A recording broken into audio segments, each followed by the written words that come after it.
Jai Sriman Narayana. Mayilosai YouTube channel அன்பர்களுக்கு அடியேன் நமஸ்காரம். புத்தாண்டு ராசி பலன்கள், நியூ இயர் இங்கிலீஷ் 2025. பொதுவாக புத்தாண்டு அப்படி இங்கிலீஷ் புத்தாண்டு வந்து ஃபிக்ஸ் பண்ணது 1ஆம் தேதி ராத்திரி 12 மணிக்கு 1ஆம் தேதி ஸ்டார்ட் ஆகுது. டிசம்பர் 31 முடிஞ்ச உடனே ஜனவரி 1 இதுவாகுது. அதற்கான அந்த வருஷம் பிறக்கும்போது உள்ள சார்ட்டு கொடுத்துருக்கேன். கிரக நிலைகள் பக்கத்தில் கொடுத்துருக்கேன், பார்த்துக்கோங்க. இந்த ஒரு வருஷத்தில் 2025 முக்கியமான 3 பயிற்சிகள் வருது. அது வந்து ஒன்று சனி பயிற்சி.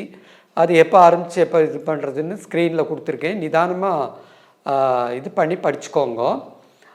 அடுத்தது முதல்ல சனி பயிற்சி, அடுத்தது குரு பயிற்சி, அடுத்தது ராகு கேது பயிற்சி. மார்ச்சில் சனி பயிற்சி வருது. அண்ட் மே மாதம் குரு பயிற்சி வருது. 3வது ஜூன் மாதம் ராகு கேது பயிற்சி வருது. அது எவ்வளோ நேரம் எவ்வளோ நாள் இருக்குது எப்படி இருக்குங்கிறத ஸ்க்ரீனில் கொடுத்துருக்கேன், பார்த்துக்கோங்க. இப்போ முக்கியமான ஒரு விஷயம் சொல்லித்தரேன். இது வந்து ஜோதிடம் கற்றுக்கிறதுன்னு இல்லை, ஜோதிடத்தை பற்றி தெரிஞ்சுக்கிறது. எப்படி பலன் பார்க்கணும், நமக்கு எப்படி இருக்கும் அப்படின்ட்டு. இப்போல்லாம் வந்து சாஃப்ட்வேரில் உங்களுக்கு ஜாதகம் பிரிண்ட் அவுட் எடுத்துடலாம். நடப்பு தசை என்னன்னு உங்களுக்கு தெரிஞ்சுவிடும். 3 விதமான ஒரு இது இருக்கு. அதாவது மெயினாக விம்சோத்ரி தசைன்னு சொல்லுவாங்க. இப்போது நீங்கள் வந்து அனுஷ நட்சத்திரத்தில் பிறந்திருக்கீங்க அப்படின்னா ஃபஸ்ட்டு சனி தசை ஆரம்பமாகும். அது 19 வருஷத்தில் 18 வருஷம் இருக்கலாம், இல்லை 5 வருஷம் இருக்கலாம், 7 வருஷம் இருக்கலாம். அடுத்தது புதன் தசை, அது 17 வருஷம். அடுத்தது கேது, சுக்கிரன், இப்படி ஓடும். இந்த தசைகளை நீங்கள் என்ன பண்ணுங்க, நம்பர் போட்டுக்கோங்க. 1 2 3 4 9. இப்போது இன்னொரு தசை, அதாவது ஆக்சுவலாக இப்படி தான் எல்லாருக்குமே வரும். A to Z அத்தனை பேருக்கும் அப்படி தான் வரும். 1க்கு நேராக கேது தசை ஆரம்பம், அதுக்கு அடுத்தது சுக்கிரன், அடுத்தது சூரியன். இப்படி வரிசையாக நம்ம ஸ்க்ரீனில் கொடுத்துருக்கேன், நீங்கள் அதன்படி எழுதி வச்சுக்கோங்க.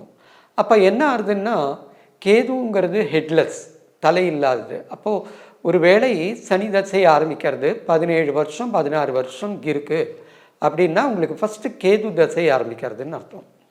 அந்த கேது பொதுவாக 6 வருஷம்தான். ஆனால் உங்களை பொறுத்த வரைக்கும் கேதுவோட செயல்பாடுன்னு வச்சுக்கலாம், தலையில்லாத செயல்பாடு.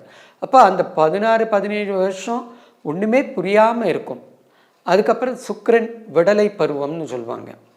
அது ஒரு இப்போது சனி முடிஞ்சு புதன் 17 வருஷம் 17 வருஷம் சுக்கிரனோடது. அப்போ 34 வயசு வரைக்குமே ரெஸ்பான்சிபிலிட்டின்னு ஒன்று இருக்காது லைஃப்பில் நார்மலாக, இந்த மாதிரி ஆரம்பிக்கும்போது. அப்போது சில பேருக்கு சின்ன குழந்தையாக இருக்கும்போதே குடும்ப பொறுப்பெல்லாம் சுமக்கிறோம் இல்லையா. அப்போ அவங்களுக்கெல்லாம் பார்த்தீங்கன்னா உங்களுக்கு கேது தசை ரொம்ப கம்மியாக இருக்கும், அண்டு சுக்கிர தசையும் ரொம்ப கம்மியாக, அந்த அடுத்தடுத்து வர்ற தசைகள். அப்போது கஷ்டப்பட்டு உழைச்சி இது பண்ணுற மாதிரி இருக்கும், அந்த மாதிரி. ஸோ இதை மைண்டில் வச்சுட்டு நம்ம ராசி பலன் பார்த்தோன்னு வச்சுக்கோங்க, ரொம்ப நல்லாவே இருக்கும், ஈஸியாக புரியும். இப்போது ஒவ்வொரு ராசிக்கும் பலன் பார்க்கலாமா? ஜெய் ஸ்ரீமன்னாராயணா. மீன ராசி அன்பர்களே, 2025 எப்படி பார்க்கும்? எவ்வளோ நேரம் வெயிட் பண்ணுறது? மேஷத்துலேருந்து ஆரம்பிச்சு, ஏன் நீங்கள் முதல்ல மீன ராசிக்கு சொல்லப்படாதா, அப்புறமா மேஷத்துக்கு வாங்கலே? ஆக்சுவலாக வந்து ஒரு அந்த மேஷாயனம் துலாயனம் எல்லாம் சொல்லுவா. மேஷாயனம்னு அயனாம்சம் இது கால்குலேஷனில் பார்த்தீங்கன்னா சாயன வருஷம் வந்து மீனத்திலேருந்து ஆரம்பிக்கிறது. ஆனால் நம்ம மேஷத்தை காலபுருஷனோட தலையாக வச்சுட்டு இருக்கோம், மீனம் வந்து காலாக வச்சுட்டு இருக்கோம். ஆனால் திருவடி ஒத்தி பகவத்கீதையில் கிருஷ்ணன் சொல்கிறார், என் பாதங்களை திருவடியை சரணடை. பெருமாள் திருவடி தான் முக்கியம்.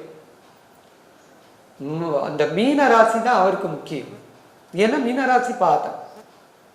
அதே மாதிரி வர்ணங்களில் நான் சூத்திரன், சூத்திரன்றது கால்னு சொல்றது மனு. வஸ்தி வந்து கால் தான், கால் இல்லைன்னா நடக்கவே முடியாது. இந்த மீன ராசி இல்லைன்னா அத்தனை ஜீவன்களும் 12 பாக்கி 11 ராசிக்காரர்களும் வாழ முடியாது. இது ஒரு சூட்சமும் இருக்குது, பல பேருக்கு தெரியாது. மீன ராசி அவ்வளோ வசதியானது. ஓகே, மீன ராசி ரொம்ப பிரமாதமான ராசி. ஏன்னா ஜலராசி. பிரளயம் வந்தா முதல்ல மீன ராசி தான் எல்லாத்தையும் சூழ்ந்துக்கும். அது ஏன்னா அது ஜலம், அது மட்டும் தப்பிச்சிடும். இப்படி இருக்கிற உங்களுக்கு 3 பயிற்சி. ஜென்ம சனி, ஜென்மத்தில் இருந்த ராகு ரிவர்ஸ்ல 12க்கு வந்துடுறார். குரு 3ல இருந்தார் 4க்கு போயிடுறார். கேது 7ல இருந்தார் 6க்கு போயிடுறார். ஓகே, இப்போ எப்படி இருக்கிற சுச்சுவேஷன், அந்த இதெல்லாம் கொடுத்துருக்கேன் ஸ்க்ரீனில் பார்த்துக்கோங்க. பயிற்சி எந்தெந்த மாதத்தில், மார்ச்சில் சனி, மேல குரு, ஜூனில் ராகு கேது. இப்போது ஜென்ம சனி ரொம்ப படுத்துன்னு சொல்வா இல்லையா, அந்த பயத்தெல்லாம் எடுத்துருங்க. 7.5 சனி படுத்தவே படுத்தாது. 7.5 சனியில் தான் எல்லாமே கிடைக்கும். வீடெல்லாம் வாங்குவீங்க. 7.5 சனியில் தான் கல்யாணம் ஆகும், குழந்தை பிறக்கும், ப்ரமோஷன் கிடைக்கும், பதவி உயர கிடைக்கும், தொழிலில் முன்னேற்றம் வரும். எல்லாமே 7.5 சனி தான். அதே போல் ராகு 12ல் போயிடுத்துன்னா விரயம்னு சொல்லுவாங்க. ராகு தன்னோட வீடு 12ஆம் இடம் ரொம்ப முக்கியமான ஒரு இடம். என்ன இடம்? நெஸ்டால் அப்படின்னு சொல்லுவாங்க. குருவி கூடு மாதிரி. குருவி கூடு பார்த்துருக்கல, ஒன்றுக்குள்ள ஒன்று பின்னி இருக்கும் பாருங்க. அந்த கூட்டுக்குள்ள ராகு, சந்திரன், சூரியன், சுக்கிரன், இந்த 4 கிரகம் இருந்தால் மேரேஜ் லைஃப் ரொம்ப ரொம்ப நல்லா இருக்கும். திருமண பொருத்தம் பார்க்கும்போது 10 பொருத்தம் பார்க்குறோம், நம்ம அதோட விட்டுடுறோம். இந்த நட்சத்திரத்துக்கு இது பொருந்திருக்கு அந்த. ஆனால் இண்டிவிஜுவல் ஜாதகம் பார்க்கணும். இண்டிவிஜுவல் ஜாதகத்தில் 7ஆம் இடத்தை விட முக்கியமான இடம் 12ஆம் இடம். லக்னத்துக்கு 12ஆம் இடம். அந்த 12ஆம் இடத்துல ராகு, சுக்கிரன், சூரியன், சந்திரன், இந்த 4 உட்காந்துருக்கலாம். மேரேஜ் லைஃப் ரொம்ப ரொம்ப நல்லா இருக்கும். அதே மாதிரி இப்போ மீன ராசியில் இந்த கல்யாணம் பண்ணிடுவா, புதுசாக கல்யாணம் பண்ணிடுவாலும் சரி, 50 வருஷமாக குப்தனம் பண்ணுறவாலும் சரி, எப்பெல்லாம் ராகு கும்பத்தில் வருதோ, அந்த ராகு 1.5 வருஷம் இருக்கும். 2026 டிசம்பர் வரைக்கும் இருக்கு. இந்த ஜூனில் ஆரம்பிச்சு அந்த ராகு மகிழ்ச்சியான திருமண வாழ்க்கையை கொடுக்கும். பல பேருக்கு கல்யாணம் ஆகாதவளுக்கு ஜூனுக்கு அப்புறம் கண்டிப்பாக கல்யாணம் ஆகிடும். இந்த வருஷம் 2025 ஜூனுக்கு அப்புறம், அது ஏப்ரல்லேருந்தே சொல்லுவாள். இந்த வருஷம் ஏப்ரலில் எக்கச்சக்க கல்யாணங்கள் நடக்கும். அதுவும் மீனராசியில் இருக்கவாளுக்கு 90% பேருக்கு கல்யாணம் நடந்துடும். ரொம்ப வருஷமாக தள்ளின்னு போயிட்டு இருக்கு சார், 36 வயசு ஆயிடுச்சு சார், 100% இந்த வருஷம் நடக்கிறதுக்கு சான்ஸ் இருக்கு. ராகு அந்த வேலையை பண்ணும். அதே போல இந்த வருஷத்தை 3ஆக பிரிச்சுக்கணும். January to May, May to August, August to December. January to மேல உங்களுக்கு ஒரே ஒரு கிரகம் தான் வருது, சனி மாறுறது. அப்போ மற்ற கிரகங்கள், சின்ன சின்ன கிரகங்கள் ஒரு மாதத்துக்கு ஒரு தடவை பெயரும் இல்லையா, சூரியன், சந்திரன் அண்ட் புதன், சுக்கிரன். இதில் சந்திரன் 2.25 நாளுக்கு ஒரு தடவை ஒரு ராசி வரும். செவ்வாய் 45 நாளைக்கு ஒரு தடவை. மற்ற 3 மாதம் ஒவ்வொரு ராசி வரும். இது எல்லாத்தையும் கால்குலேட் பண்ணி ஃபில்டர் பண்ணி பார்த்தீங்கன்னா, மற்ற பயிற்சியோட சேர்த்து பார்த்தீங்கன்னா, மீன ராசிக்கு பெரிய கஷ்டம் இருக்காது. பொருளாதார ரீதியாக நிச்சயமாக கஷ்டம் இருக்காது. அதே போல் 7ல் கேத்து போகிறது பகை வீட்டுக்கு போயிடும். சாரி, 8ல் மன்னிக்கணும், 7லேருந்து 8ல் போகிறது பகை வீட்டில் போகிறதுனால ஏற்கனவே பட்ட கஷ்டங்கள் எல்லாம் விலகி ஒரு வாழ்க்கையில் ஒரு மகிழ்ச்சியான ஒளியாக பிரமாதமாக இருக்கும். ஓகே, 8ல் மறைஞ்சு விடுறது கேத்து, அது பகை வீட்டு. ஸோ உங்களுக்கு சனி ஃபுல் ஸ்விங்கில் பொருளாதாரத்தை இன்க்ரீஸ் பண்ணுவார். அது போக மற்ற கிரகங்கள், வீடு, வாகனங்கள், குழந்தைகள், கல்யாணம், அந்த மாதிரி நிறைய கொடுத்துட்டே வரும். மே மாதத்துலேருந்து ஆகஸ்ட் வரைக்கும் குரு பயிற்சி 4ல் போகிறார், பகை வீட்டில் போகிறார். கொஞ்சம் அப்படி இப்படி இருக்கும், சின்ன சின்ன சங்கடங்கள் வரும், சுகம் கெட்டு போகும், கொஞ்சம் ஜாக்கிரதையாக இருக்கும். அதுலேயே அவர் அதிசாரமாக ஆகஸ்ட், செப்டம்பர், அக்டோபரில் இதுக்கு போகிறார், கடகராசிக்கு எக்ஸால்டட் பொசிஷனுக்கு 5வது வீடுக்கு குழந்தைகளால் லாபம், புத்திர பாக்கியம் உண்டாகும் எல்லாமே. ஸோ உங்களுக்கு அதுக்கப்புறம் ஜூன் மாதத்துலேருந்து ராகு இங்கே வந்துடுறார். எல்லா கிரகங்களுமே அது போகிற ராசிக்கு கொஞ்ச நாளைக்கு முன்னாடி பலனை கொடுத்துரும். இப்போ சனி மார்ச் மாதம் போகிறார், 4 மாதம் முன்னாடி அப்படின்னு வரும்போது நவம்பர் மாதத்துலேருந்தே மீன ராசிக்கு உண்டான பலனை கொடுத்துரும், ஜென்ம பலனை கொடுக்கும். அதே மாதிரி ராகு 2 மாதத்துக்கு முன்னாடி ஜூனில் போகிறாருன்னா ஏப்ரல்லேருந்தே பலன் கொடுக்கும். குரு 2 மாதம் முன்னாடி மே மாதம் போகிறாருன்னா மார்ச் மாதத்துலேயே. இப்படி ஒரு கணக்கும் போட்டுன்னு வரும்போது உங்களுக்கு ஆவரேஜாக பார்த்தீங்கன்னா உங்களுக்கு மேக்சிமம் கஷ்டம் இல்லைன்னு வருது. ஒரு டப்பு பீரியடு கூட பெருசாக கஷ்டம் இல்லை. ஜனன ஜாதகம் எப்படி இருக்கோ அந்த மாதிரி. இந்த ஜாதகத்தில் பிறந்த படிக்கிறவர்கள், குழந்தைகள், இளம் வயதினர், கல்யாணம் ஆகாதவா, இந்த மாதிரி இருக்கிறவங்களுக்கு நிறைய அனுகூலங்கள் நடக்கும். மாணவர்களுக்கு நல்ல படிப்பில் முன்னேற்றத்துக்கான வழி உண்டாகும். வெளிநாட்டு படிப்புகள் கிடைக்கும். புதிய சிந்தனை, புதிய பாடம், புதிய ஸ்கூல், புதிய காலேஜ் அதெல்லாம் கிடைக்கும். அந்த பேச்சுலராக இருக்கிறவங்களுக்கு வரன் அமையும், கண்டிப்பாக அமையும், கல்யாணம் நிச்சயமா. அதே போல் கிரகஸ்தர்களுக்கு புதுசாக கல்யாணம் ஆனவா அல்லது ஒரு 4-5 வருஷம் ஆச்சு சார் குழந்தையே இல்லைன்னு சொல்கிறோம், அவளுக்குமே ஜூனுக்கு அப்புறம் கன்சீவ் ஆகிறதுக்கான வாய்ப்புகள் அதிகமாக இருக்கு. கிட்டத்தட்ட அக்டோபருக்கு அப்புறம் இந்த குழந்தையை எதிர்பார்க்கிற அத்தனை மீன ராசிக்காரர்களுக்கும் குழந்தை பிறக்கிறதுக்கான பாக்கியங்கள் இருக்கு. இது போக உழைக்கிற வர்க்கம், வேலைக்கு போகிறவா அண்டு சொந்த பிஸ்னஸ் பண்ணுறவா, இவங்களில் உழைக்கிற வர்க்கத்துக்கு பதவி மாற்றம், பதவி உயர்வு, ஒரு இன்க்ரிமெண்ட் அல்லது வேறு வேலை, அல்லது ரொம்ப நாளாக ஆசைப்பட்ட வெளிநாட்டு வேலை, வெளியூர் வேலை, இதெல்லாம் கிடைக்கும். அதன் மூலமாக அதில் வர்ற வருமானத்திலேருந்து அப்பா நம்ம நினச்ச மாதிரி வீடை கட்டி முடிச்சிட்டோம், கண்டிப்பாக நடக்கும். ஆடை ஆபரண சேர்க்கை இந்த மீன ராசிக்கார அத்தனை பேருக்கும் சேரும். இந்த வருஷம் ஃபுல்லாகவே நிறைய ஆபரணம் சேரும். சேவிங்ஸ் நல்லா இருக்கும்னு அர்த்தம். நிறைய பணம் சேவிங்ஸ் ஆகும். வீடாக சேவிங்ஸ் ஆகலாம், நகையாக சேவிங்ஸ் ஆகலாம், லக்ஸுரியாக நிறைய வாங்குவீங்க, நல்ல கார் வாங்குவீங்க, நல்ல பைக் வாங்குவீங்க, எல்லாமே நடக்கும். அதே மாதிரி சொந்த தொழில் பண்ணுறவாளுக்கு நாள்பட்ட பாக்கிகள் வசூலாகும். அப்படி வசூலாகும்போது என்ன ஆகும்? கடன் அடையும். ஓகே, கடன் பக்காவா அடையும், அதற்கான வழி பிறக்கும். ஓகே, இன்னும் சொல்லித்தரேன். இந்த மீன ராசியில பிறந்தவர் உங்களுக்கு தசைகள், இப்போ நீங்கள் என்ன தசை நடக்கிறதுன்னு பாருங்க. இப்போ மீன ராசியில பூரட்டாதி 4ஆம் பாதம், உத்திரட்டாதி ரேவதி. பூரட்டாதிங்கிறது குருவோடு, அப்போ குரு தசை முதல்ல ஆரம்பிக்கும். உத்திரட்டாதி சனியோடது, சனி தசை முதல்ல ஆரம்பிக்கும். ரேவதி புதனுடையது, புதனுடைய தசை முதல்ல ஆரம்பிக்கும்.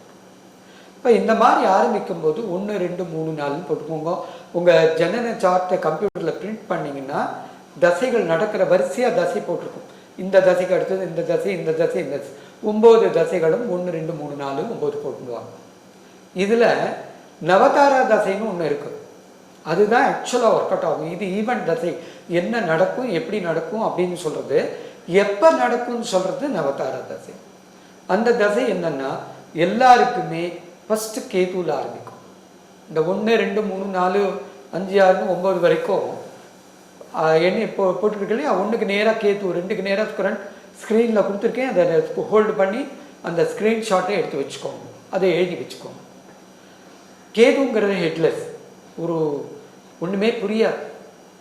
இப்போ பூரட்டாதி 4ஆம் பாதத்தில் பிறந்திருக்கார், 4 வருஷம் குருவோட தசை. இந்த 4 வருஷம் பூரா ஒன்றும் இல்லாமல் இருக்கும். அதாவது ஒரு ஹெட்லெஸ்னா தலையே இல்லைன்னு என்ன இருக்கும், குழப்பமாக இருக்கும், ஒன்றுமே இருக்காது, குழந்தை பருவம். அடுத்தது சனி தசை 19 வருஷம் இல்லையா, அது சுக்கிரனோட வருஷம். சுக்கிரன் 19 வருஷமும் விடலைத்தனமாக இருக்கும். சுக்கிரன்றது ஜாலியாக இருக்கிறது, என்ஜாய், ஒரு ரெஸ்பான்சிபிலிட்டி, ரொம்ப இது 4-19 23 வயசு.